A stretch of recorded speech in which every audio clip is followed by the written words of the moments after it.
lorsque le mari appelle sa femme dans son lit et que celle-ci refuse, les anges la maudissent jusqu'à ce qu'elle se réveille. Les anges la maudissent jusqu'au matin.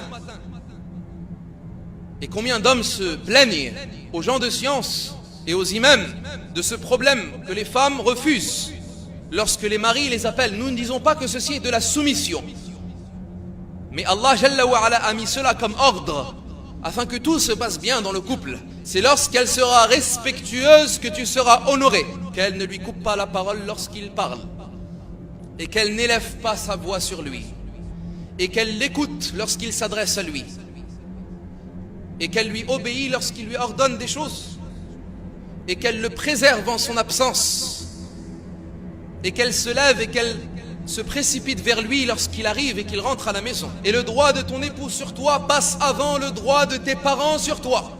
Malheureusement, qu'Allah les guide, beaucoup de mères rentrent dans les affaires du couple et veulent alors défendre leur fille.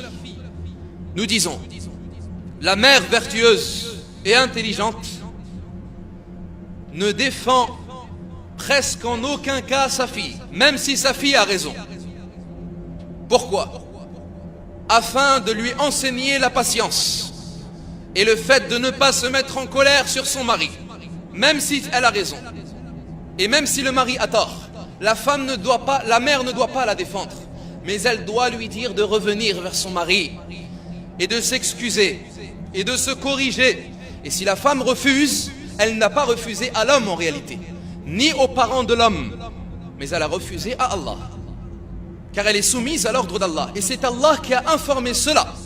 Un homme n'appelle pas sa femme à son lit et qu'elle refuse sans que celui qui est dans le ciel as-sama, c'est-à-dire Allah, sans que celui qui est dans le ciel as-sama soit en colère contre elle jusqu'à ce que soit satisfait d'elle son mari, c'est-à-dire jusqu'à ce qu'ils se réconcilient. S'ils ne se sont pas réconciliés, Allah est en colère contre elle.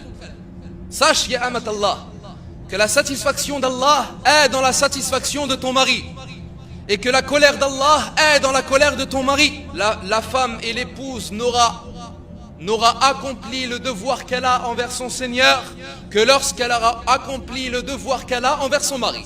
La considération de la femme envers son mari, comme les gens ont une considération envers leur roi ou leur gouverneur ou leur empereur.